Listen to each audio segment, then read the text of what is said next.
안녕하세요. 오늘도 사연 살롱을 찾아주셔서 감사합니다. 왜 그런 말이 있잖아요.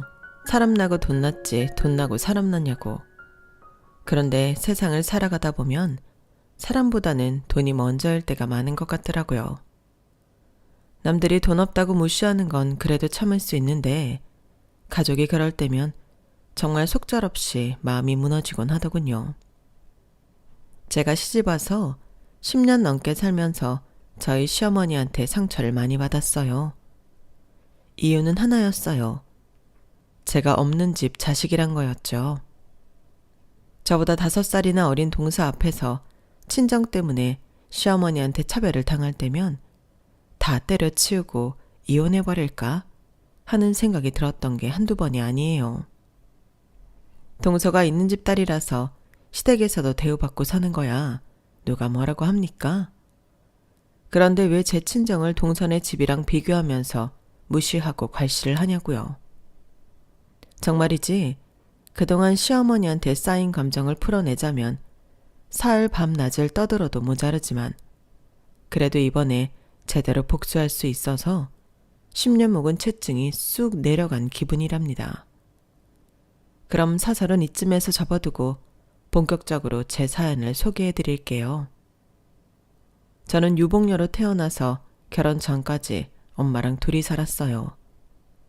아빠는 전기 배관공이었는데 제가 태어나기도 전에 사고로 세상을 떠나셨거든요. 남편도 없이 혼자 딸을 키우고 살던 엄마는 정말 안 해본 일 없이 고생을 많이 하셨어요.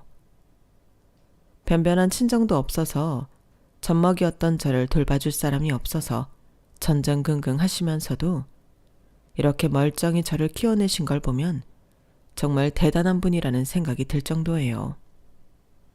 저희 집 살림이 어렵긴 했어도 억척스러운 엄마 밑에 자란 덕에 밥을 굶어본 적은 없었어요. 늘 주위에서 얻어다 입히는 옷만 입고 자랐어도 비누 냄새가 폴폴 나도록 깨끗하게 빤 옷을 입고 자랐고요. 그게 다 자는 시간도 줄여가며 저를 위해 희생하신 엄마 덕분이었죠. 하지만 정작 엄마 딸로 살아야 했던 저로서는 이런 상황이 늘 고맙게만 느껴졌던 건 아니에요.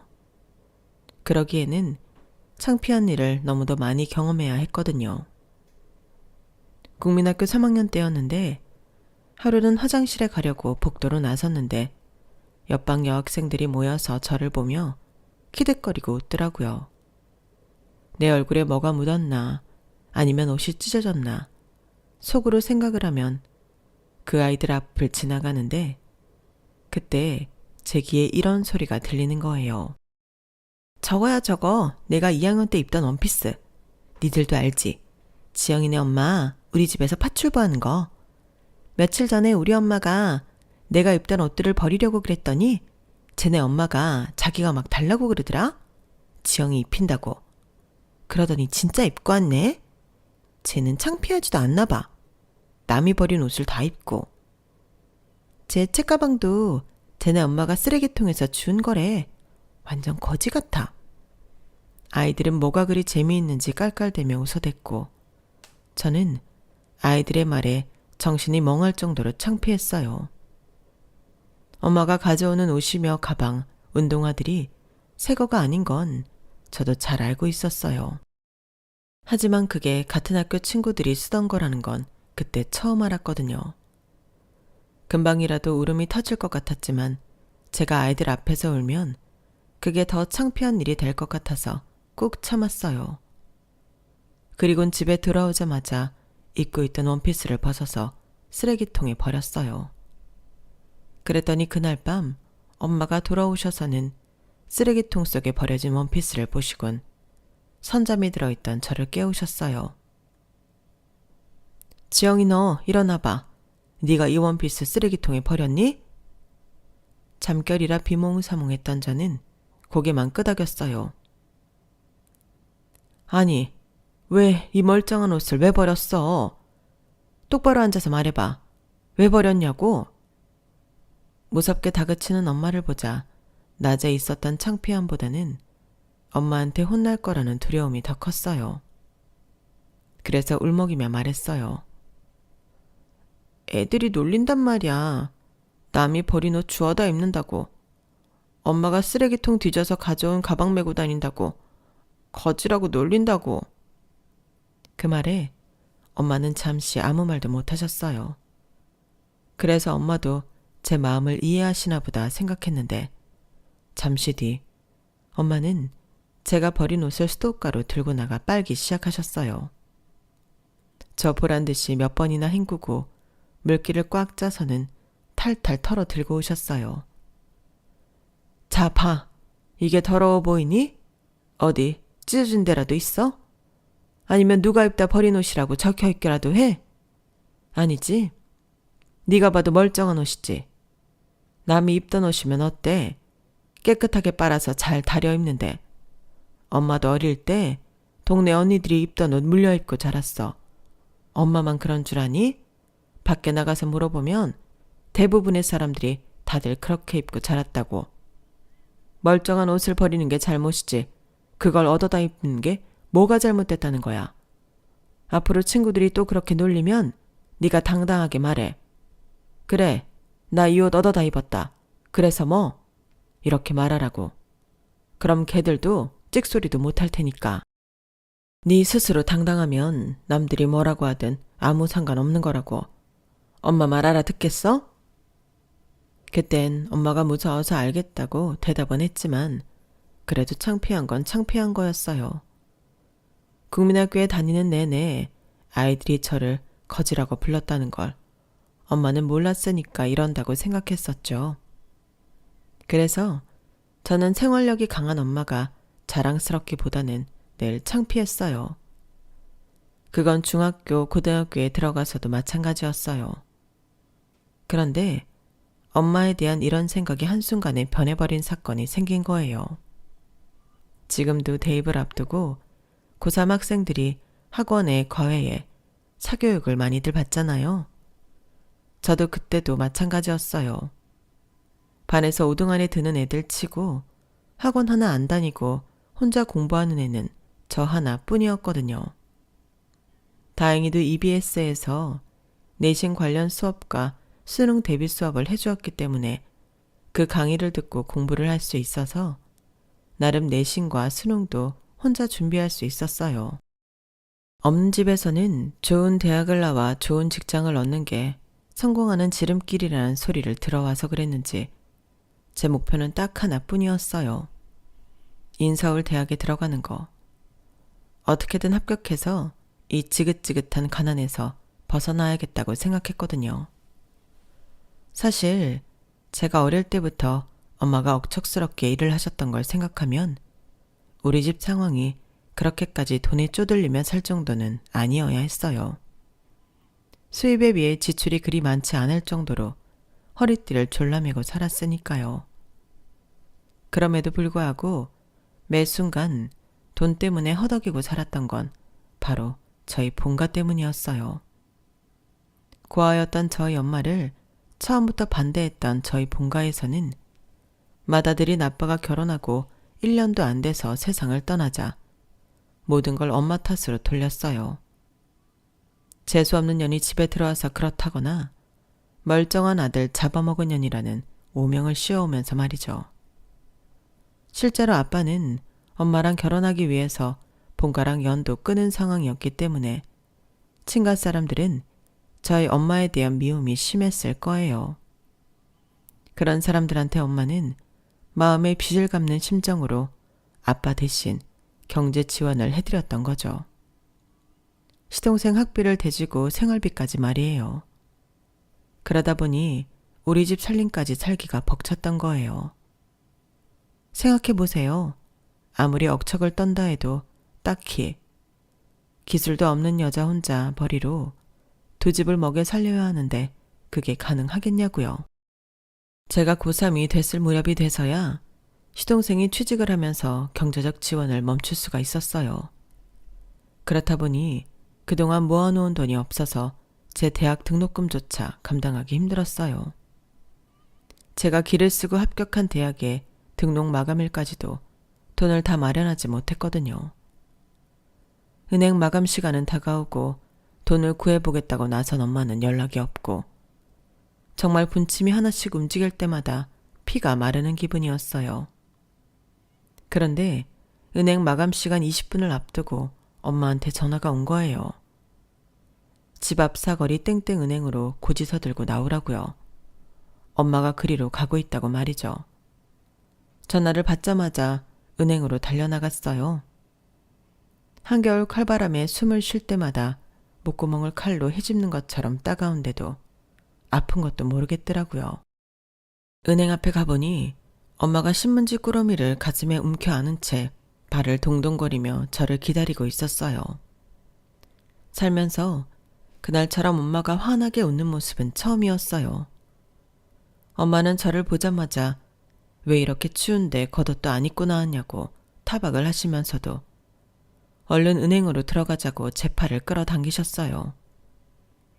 그렇게 마감 시간 5분여를 남기고 은행 창구에 앉아 등록금 납부를 하게 됐는데 직원이 지폐 개수기로 돈을 세면서 몇 번이나 고개를 갸웃거리더라고요. 그렇게 3번이나 연달아 세어보더니 손님, 납부하시려는 금액에서 5만 원이 부족한데요. 그 말에 엄마는 그럴 리 없다고 다시 한번 세보라고 말했지만 결과는 같았어요. 순간 엄마도 저도 얼굴이 흑빛으로 변해버렸어요. 마감 시간은 다가오는데 엄마도 저도 수중에 있는 돈이 그게 다였기 때문이었죠. 단돈 5만 원에 하늘이 무너지는 경험을 하게 된 거예요. 그 순간 저는 머리가 텅 빈 것처럼 멍해져서 아무 말도 못하고 있었는데 엄마가 바들바들 떨리는 손으로 창구 직원 손을 잡으며 그러시더라고요. 저기요, 이거 우리의 대학 등록금이에요. 오늘까지 납부 못하면 우리의 대학 입학 취소된다고요.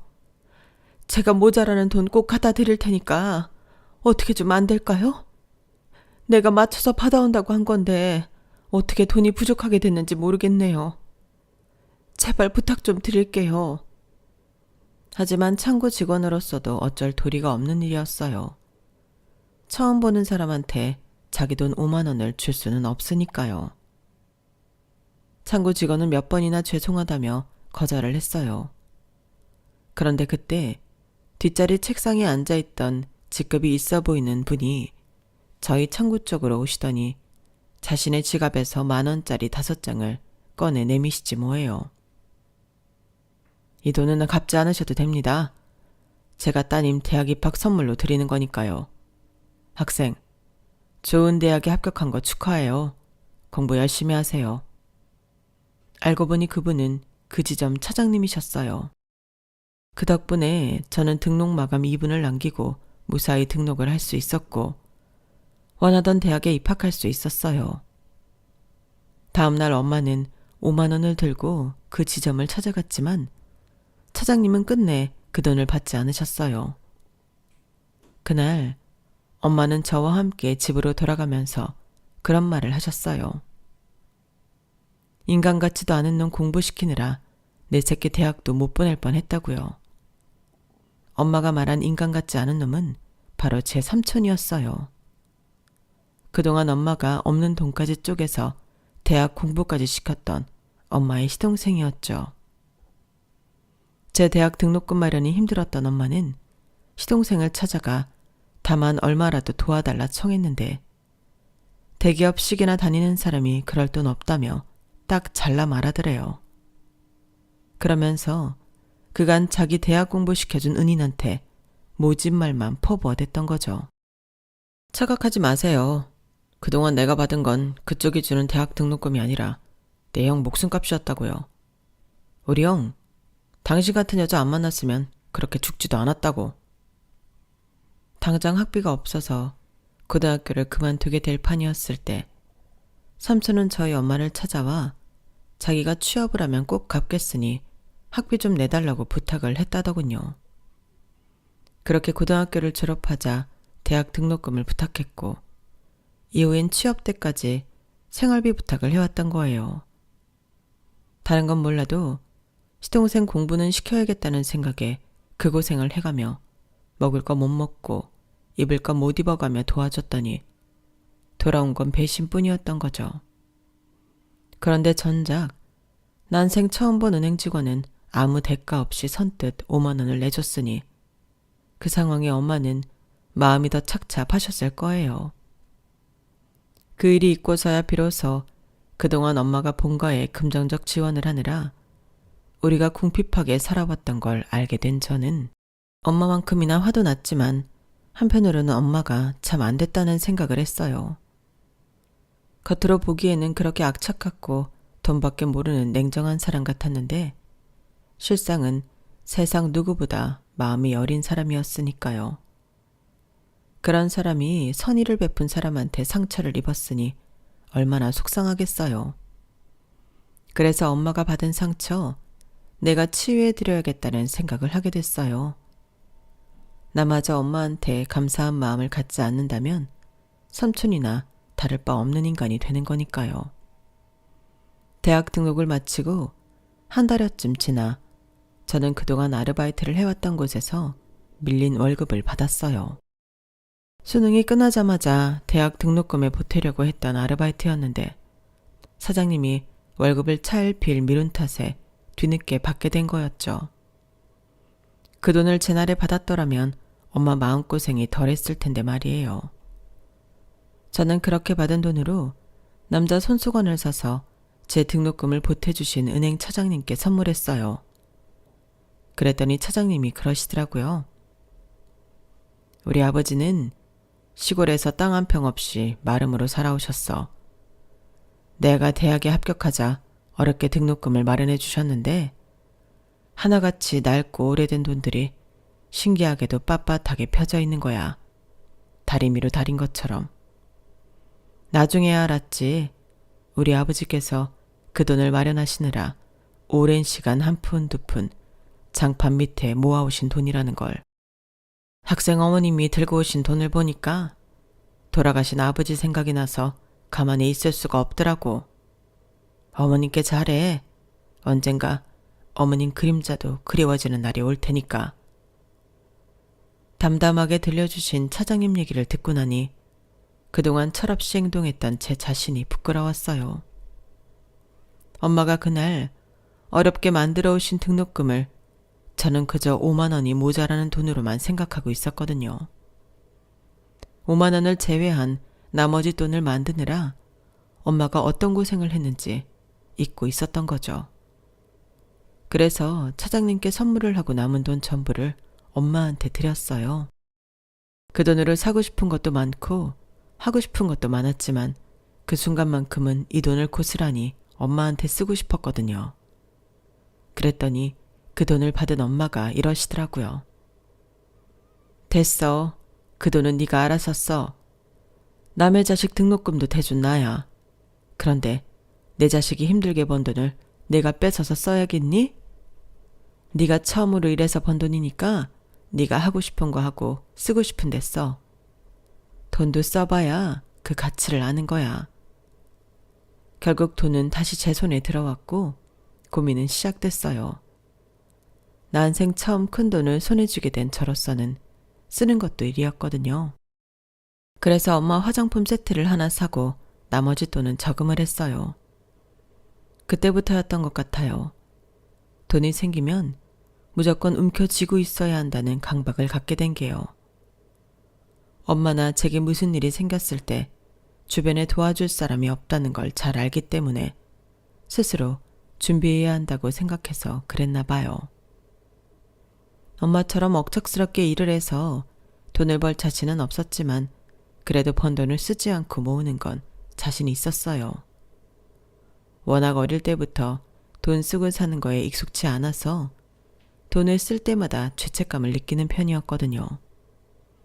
대학을 졸업하고 직장을 다니면서 월급을 벌면서도 저는 제 자신을 위해 돈을 쓰는 걸 두려워했어요. 주변 동료들을 보면 한 달 동안 노력한 내 자신을 위한 보상이라며 고가의 전자기기도 사고 명품 백도 할부로 사곤 했지만 저는 온전히 내 자신을 위해 치킨 한 마리 사는 것도 쉽게 안 되더라고요. 그러다 보니 직장 동료 사이에서 말들이 좀 있었던가 봐요. 제 앞에서는 안 그런 척을 했지만 제 뒤에서는 다들 지질이 궁상이라는 말들을 했던 모양이더라고요. 그걸 어떻게 알았냐고요? 제 옆자리에 있던 동료가 결혼 직후 회사를 그만두게 되었는데 퇴사하는 날 제게 그러더라고요. 지영 씨, 지금부터 내가 하는 말 고깝게 듣지 말았으면 좋겠어.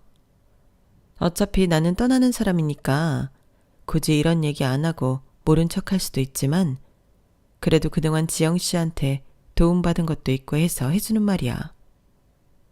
지영 씨는 스스로를 절약하는 사람이라고 생각하는지 모르겠지만 남들이 보기엔 그냥 지질이 궁상으로밖에는 안 보여.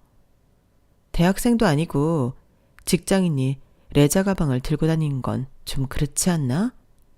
어지간하면 가죽백으로 하나 사. 그리고 웬만하면 휴대폰 좀 바꾸지 그래?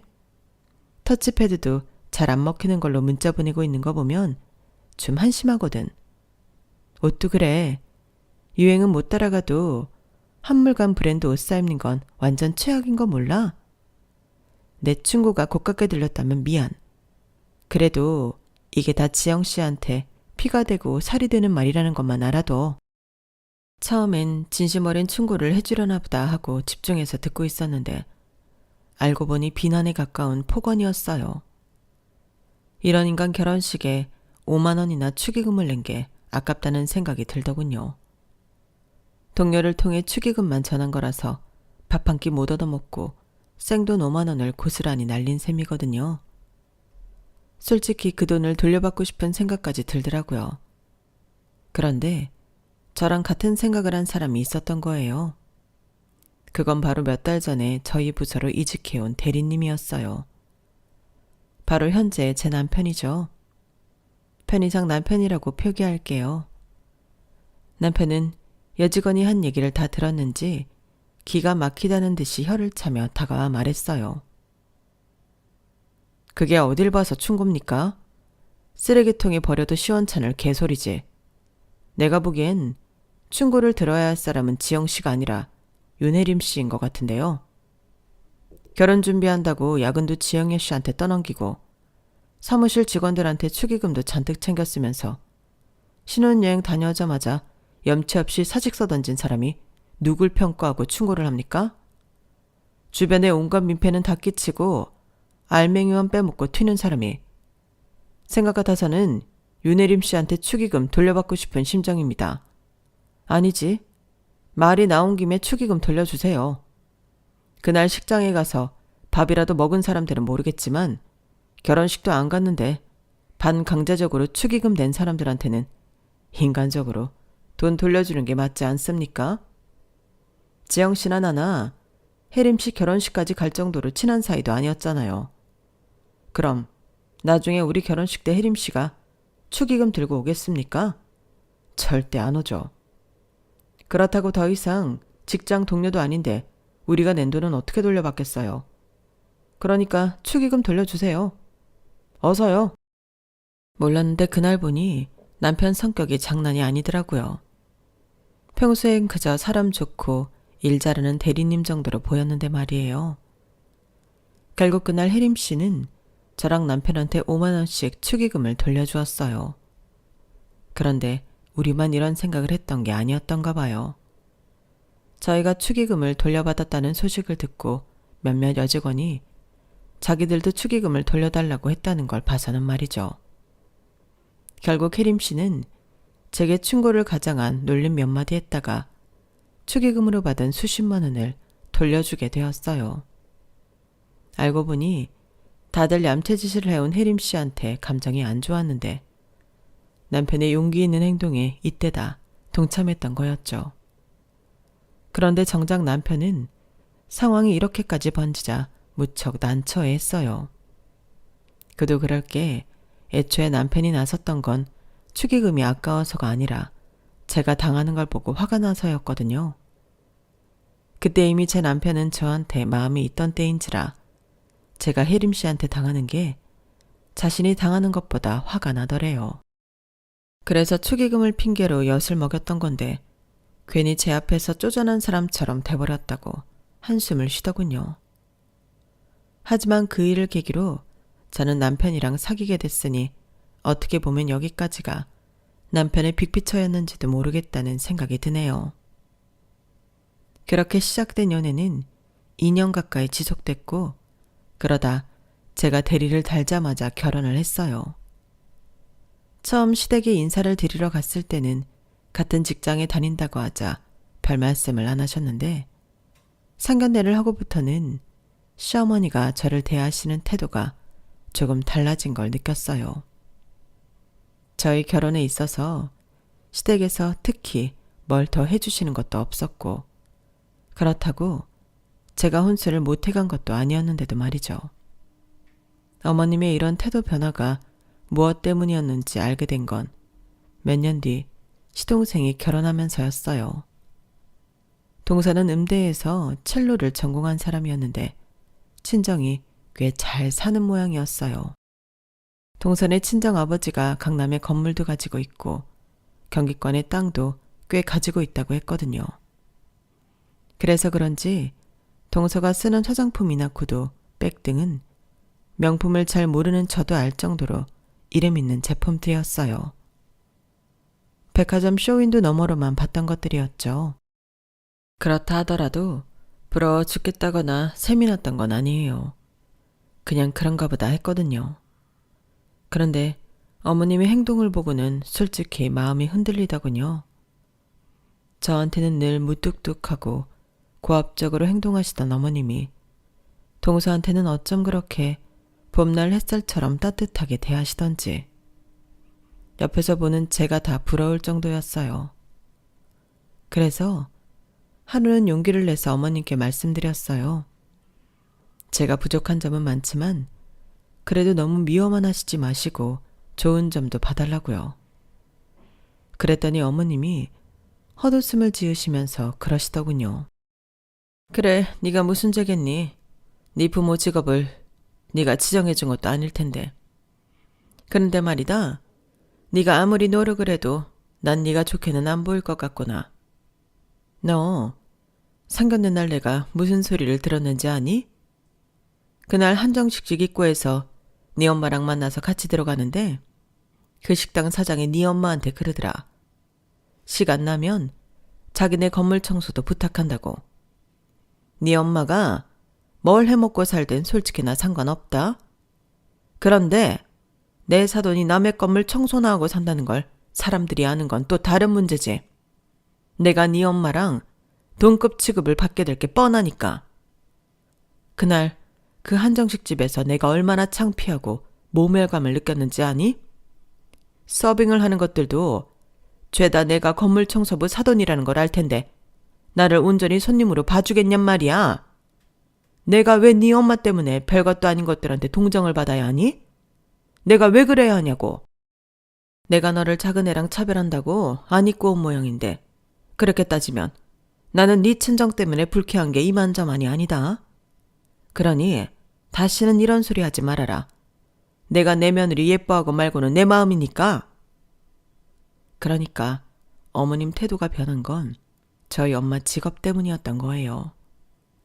당시 저희 엄마는 그간 모아둔 돈으로 엄마가 일하던 청소업체를 인수해 운영하고 있었는데 하필 한정식집 사장님이랑도 안면이 있었던 모양이었어요. 솔직히 저는 건물 청소하는 일이 남들 앞에서 고개를 못 들 정도로 창피한 일이라고 생각하지 않아요. 남의 돈 훔쳐서 먹고 사는 것도 아니고 열심히 노동을 해서 돈을 버는 깨끗한 일이니까요. 그런데 시어머니 입장에선 그게 창피하고 싫다고 하시니 더 말씀드릴 말이 없더라고요. 그렇다고 엄마한테 다른 일을 하시라고 할 수도 없는 노릇이어라서 앞으로 내가 잘하면 어머님이 그래도 마음을 열어주시지 않을까 기대를 걸어볼 수밖에 없었어요. 그런데 그런 제 바람과 달리 동서가 시집을 오고 난 뒤부터 어머님과의 사이는 점점 더 멀어졌어요. 저랑 살아온 시간이 더 긴데도 불구하고 어머님과 동서는 그 짧은 시간에 무척 가까워졌거든요. 그러면 그럴수록 어머님은 점점 더 저를 멀리하시고 말조차 섞는 걸 싫어하셨어요. 제가 어머님께 뭔가를 여쭈어 볼 때면 단답형으로 대꾸를 하시거나 턱이나 손으로 가리키시는 정도였는데 동서한테는 먼저 살갑게 말도 거시고 칭찬을 그렇게 해주시더라고요. 그러면서도 제게 시키실 일은 따박따박 시키시는 걸 보면 어떤 의미에서 참 대단한 분 같았어요. 그중 하나가 아버님 제사였어요.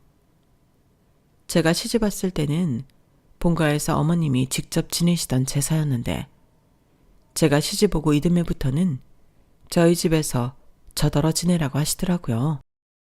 어차피 장남이 물려받아야 할 제사이니 미리 받아서 하라고요. 당시만 해도 아이가 없었던 터라 어머님 말씀을 순순히 따랐는데 그해 겨울 계획에 없던 임신을 하게 되면서 육아와 직장 생활까지 병행하다 보니 제사를 떠맡은 게 후회가 되더라고요. 하지만 어쩌겠어요. 이미 엎어진 물이기도 하고 언젠가 제가 맡아야 할 일이기도 했으니 어떻게든 해보는 수밖에요. 생각해보면 어차피 본가에서 제사를 지내도 제가 가서 일을 다 할 게 뻔하니까 차라리 제 집에서 지내면 이동 시간도 줄고 차라리 낫겠다는 생각도 있었어요. 그래서 매번 아버님 제사 때마다 월차를 내거나 반차를 내고 집에서 음식 준비를 하곤 했어요. 그리고 문제의 사건이 있었던 그날은 남편도 월차를 내고 함께 제사 준비를 했어요. 매번 저한테만 집안일을 떠넘기는 게 미안하다며 앞으로는 제사 때 자기도 월차를 내고 함께 일을 하겠다고 하더군요. 남편이 이렇게 할 수 있었던 건 그해 초부터 개인 사업을 시작했기 때문에 가능할 수 있었어요. 회사에 눈치 볼 사람이 없었으니까요.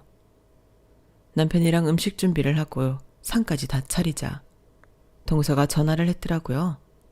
어머님 모시고 저희 집으로 오고 있다고요. 마침 우리 애가 졸린지 칭얼거리길래 제가 애를 재우고 오겠다고 했더니 남편이 말리더라고요. 어머님이 오셔서 네가 안 보이면 또 한 소리 하실 거라고요.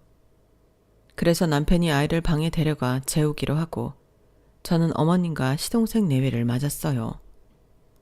어머님은 집에 들어오시자마자 미리 차려놓은 상을 매의 눈으로 살펴보시더니 아니나 다를까 혀부터 차시더라고요. 동서가 옆에 있으니 평소보다도 더 과하게 못마땅한 티를 내시는 것 같았어요. 어머님은 꼭 동서 앞에서는 별거 아닌 걸로도 트집을 잡아가며 제게 핀잔을 주시거든요. 얘 음식 해놓은 꼴하지 마라. 너 소고기 산 적 어디 걸로 한 거니? 설마 수입 소고기 쓴 건 아니지? 그리고 이 과일들 말이다. 너는 어쩌면 이렇게 손이 작니? 다른 건 몰라도 제사상의 과일은 좋은 거 쓰라고 내가 몇 번이나 말하니? 사고고 배고 알이 이렇게 작아서 어디다 써먹어. 전 부친 것도 봐. 니네 친정에선 이런 것도 전이라고 해먹냐? 내가 귀신이라도 이런 제사상엔 젓가락 깔 데가 없겠다. 이래서 며느리는 좀 사는 집 여자를 데려와야 하는 거야. 지 친정에서 보고 자란 게 없는데 뭘 알겠냐고. 고기도 먹어본 놈이 먹는다고 제대로 쓰고 살아봤어야 흉내라도 내지. 아, 제사상 차릴 때마다 내가 너 때문에 늙는다 늙어. 하루 종일 기름 냄새 맡아가며 발이 퉁퉁 붓도록 일을 하고도 수고했다는 말 한마디 못 듣는 것도 억울한데 이런 취급까지 당하니까 억울하고 창피해서 눈물이 핑 돌았어요. 매번 제사상 차릴 비용 한 푼 안 주시고 저한테 다 떠넘기시면서 이런 식으로 말씀하시면 안 되는 거잖아요. 고기도 늘 비싼 한우로 준비하고 과일도 제일 크고 싱싱한 걸로 준비한다고 하는데도 왜 매번 어머님 눈에는 제가 아는 모든 게 형편없는 싸구려로 보이는 건지 이해가 안 갔어요. 특히 동서가 들어오고 난 이후로 더 이렇게 저를 못 잡아먹어서 안달이시니 정말 미치겠더라고요. 그래서 이번엔 저도 더는 안 되겠다 싶어서 한 말씀 드렸어요. 어머님, 저 하루 종일 힘들게 일만 했어요. 회사에서 오전 근무 마치자마자 반차 내고 장 봐와서 지금까지 일하느라 점심도 못 먹었다고요. 그런데 수고했다는 말 한마디 없으시고 타박만 하시니까 너무 서운해요. 소고기는 한우 맞고요. 과일은 과일 가게에서 제일 크고 싱싱한 걸로 샀어요. 저 아버님 제사상에 싸구려 재수 올린 적 없어요. 평소에 비싸서 저희는 못 사 먹는 제일 좋고 크고 싱싱한 걸로만 준비한다고요. 그런데도 어머님 눈에는 안 차신다면 할 수 없네요. 정 마음에 안 드시면 앞으로 제사상은 어머님이 준비하세요. 그러자 시어머니가 눈을 부릅뜨고 달려드셨어요. 이게 아주 못 배워먹은 티를 내는구나. 뭐가 어쩌고 저째? 누구 보고 제사를 지내라고? 얘가 아주 날이 갈수록 가관이구나. 그래, 네가 할 만큼 했다고?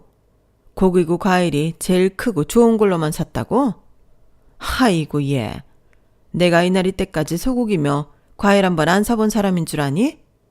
작은 애야, 네가 말해봐라. 지난 추석에 내가 너희 친정에 보낸 한우 세트 말이다. 그거랑 이 상에 오른 소고기랑 차이가 나니 안 나니? 그리고 올 설에 보낸 과일 세트랑 상에 오른 과일이랑 크기며 때깔이 차이가 나 안 나? 어머님도 참, 형님도 있는데 저한테 그런 걸 물으시면 제 입장이 곤란하잖아요. 형님, 미안하지만 이번 일은 어머님 말씀이 맞는 것 같아요. 저희 집에 명절 선물 보내주신 거랑 비교했을 때 확실히 다르긴 하거든요. 그 말에 저는 한숨이 툭 튀어나왔어요.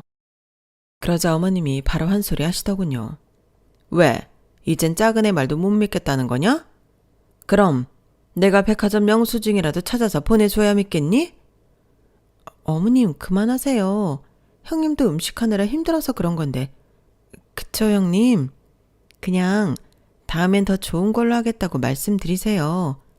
정 안 되면 제가 단골 가게에 연락해서 고기랑 과일은 보내드릴 테니까요. 두 사람은 제가 자신들 말을 못 믿어서 그런다고 생각하는 것 같았어요. 제 한숨의 의미는 어머님이나 동서가 생각하는 것과는 다른 의미였는데 말이죠. 제가 한숨이 났던 건 고기의 질이나 과일의 크기 문제가 아니라 다른 데 있었어요. 그건 바로 어머님이 동서 친정에 매번 보냈다는 명절 선물 때문이었죠. 제가 결혼하고 5년이 되도록 어머님이 제 친정에 선물을 보내주신 적이 단 한 번도 없었거든요. 매번 저희 엄마는 시어머니께 백화점 상품권이며 한우, 전복 세트 등을 보내드렸는데도 말이에요. 우리 집에서는 그렇게 수년간 받아먹도록 단 한 번도 답례를 안 하더니 동선의 집에는 질 좋은 선물을 보내왔더니 정말 기가 차고 열불이 나더라고요. 그동안 저랑 동서를 차별하는 건 알았지만 친정까지 차별하시는 줄은 몰랐거든요. 이쯤 되니 저는 시어머니께 잘해드리고 싶은 생각이 싹 사라져버렸어요. 보기 좋게 보려고 노력했던 제가 병신처럼 느껴질 정도였죠. 어머님, 그동안 동서 친정에는 명절 선물도 보내셨던 거예요? 저희 집에 시집 온 뒤로 매년 저희 친정엄마가 어머님께 선물을 보내왔지만 단 한 번도 답례를 받아본 적이 없었어요. 그런데 동서 친정에는 명절 선물을 보내신 거냐고요? 왜요? 왜 동서 친정에만 보내셨는데요? 제가 울먹이는 소리로 묻자 시어머니가 눈을 내리깔면서 그러시더군요.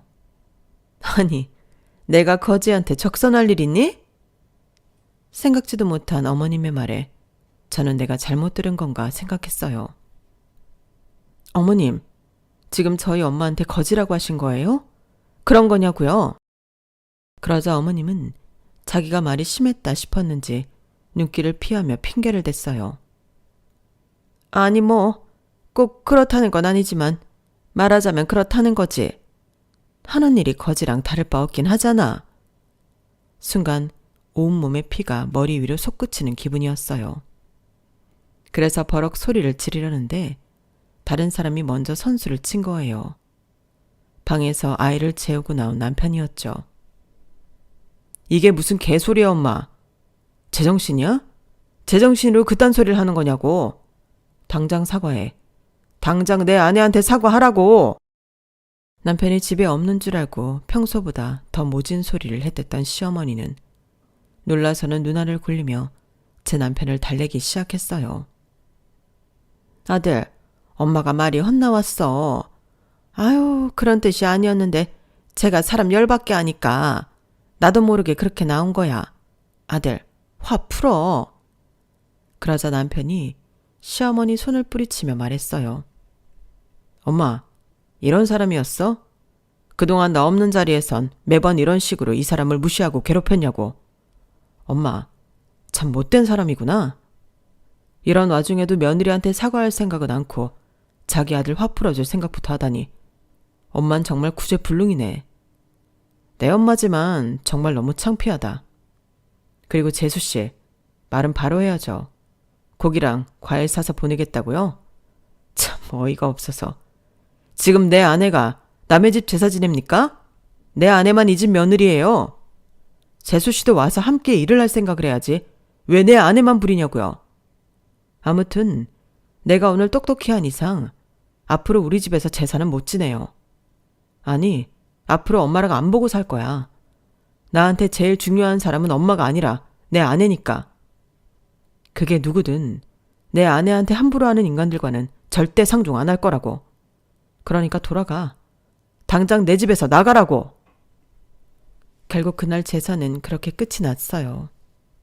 남편은 그동안 자기가 집안일에 소홀한 탓에 제가 겪지 않아도 될 일을 겪었다며 미안해 했어요. 그리고 그 일이 있은 지 5년이 지난 지금까지도 시댁과는 발길을 끊은 채 살고 있어요. 그런데 얼마 전에 어머님이 전화를 하셨더라고요. 제 남편이 전화를 안 받는다며 혹시 직장 위치 좀 알려줄 수 있냐고요. 무슨 일이냐고 물어도 대답도 안 하시고 축 처진 목소리로 계속 남편 직장 주소만 물으시길래 할 수 없이 말씀을 드렸어요.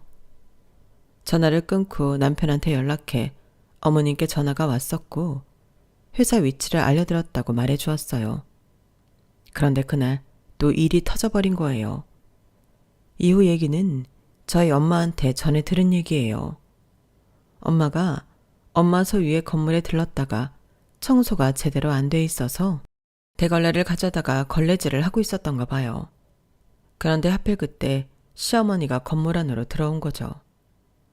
비록 자식들이 연을 끊고 사는 시부모지만 안 그래도 사돈된 사이에 모른 척 할 수 없어서 먼저 인사를 했더니 시어머니가 저희 엄마를 머리부터 발끝까지 쭉 훑더니 한숨을 푹 쉬더래요. 그리고는 글쎄, 이봐요. 어쩜 사람이 이렇게 지지리도 궁상입니까? 아니, 여기가 어디라고 그꼴로 있어요? 이젠 하다하다 내 아들 얼굴에 먹칠까지 하려고 이렵니까? 이런 거짓꼴을 하고 내 아들 회사 건물에서 걸레질을 하면 직원들이 사장이 내 아들을 어떻게 보겠냐고요? 아우 세상에. 이래서 며느리는 있는 집에서 드리라고 하는 건데 내가 아주 당신 모녀 때문에 멀쩡히 살 수가 없다고요. 저리 꺼져요. 그러면서 시어머니는 저희 엄마를 힘껏 밀쳤고 그 바람에 엄마가 로비 복도로 넘어지셨어요. 순간 경비실에 있던 건물 경비 아저씨가 달려와 저희 엄마를 부축하며 말했어요. 아유 정 여사님, 이게 무슨 일입니까? 경찰 불러드려요. 그러자 시어머니가 성질을 확 내며 말했어요. 뭐? 경찰? 아이고, 건물 청소부나 경비원이나 아주 한통속이구만. 그래, 경찰 부른다고 하면 내가 겁낼까봐? 내 아들이 이 건물에 있는 회사 사장이야. 어디서 까불어? 그러자 경비 아저씨가 헛웃음을 지으며 그러셨어요. 아, 그러세요? 그럼 이분이 누군지도 잘 아시겠네요. 정 여사님이 이 건물 건물주십니다. 그쪽 아드님이 이 건물에 입주했다는 5개 회사 중에 어느 회사 사장인지 모르겠지만 뭐가 됐든 간에 건물주만큼 높겠습니까? 그리고 정 여사님이 건물주가 아니라고 해도 그렇습니다. 사람을 함부로 밀쳤으면 사과부터 한 게 도리죠. 누가 높으니 낮으니 떠들 게 아니라 죄송합니다. 이 한마디 하는 게 인간된 도리란 말입니다. 대개 아드님이 얼마나 잘난 사람인지는 모르겠지만 괜히 자식 얼굴에 먹칠 그만하시고 사과부터 하세요. 이후 남편이 연락을 받고 로비로 내려왔고 시어머니는 저희 엄마한테 고개 숙여 사과를 했다고 하네요. 전후 사정을 다 들은 남편은 자기 어머니는 팽개치고 저희 엄마를 모시고 근처 정형외과로 달려갔고요. 둘째 아들 내외한테 팽등한 뒤 외롭게 지내던 시어머니는 어떻게든 큰아들네랑 잘해보려고 찾아왔다가 되려 전보다 못한 사이가 되고 말았어요. 자신이 그렇게 무시했던 사돈이 건물주가 됐다는 소식도 들었으니 한동안 밤잠은 다 잔 거라고 봐도 무방할 거예요. 엄마한테 이 얘기를 전해 듣자마자 저는 10년 묵은 체증이 훅 내려갔고요. 그러고 보면 세상 일은 참 모를 일인 것 같습니다. 그러니 사람 함부로 대하면 안 될 일인 거죠. 지금까지 제 사연을 들어주셔서 감사합니다. 모두들 뜻하시는 바 다 이루시고 열심히 사신 만큼 부자 되세요. 여러분, 사연 댓글에 응원과 현명한 조언 부탁드려요. 좋아요와 구독은 저에게 큰 힘이 됩니다. 오늘도 좋은 일 가득하세요.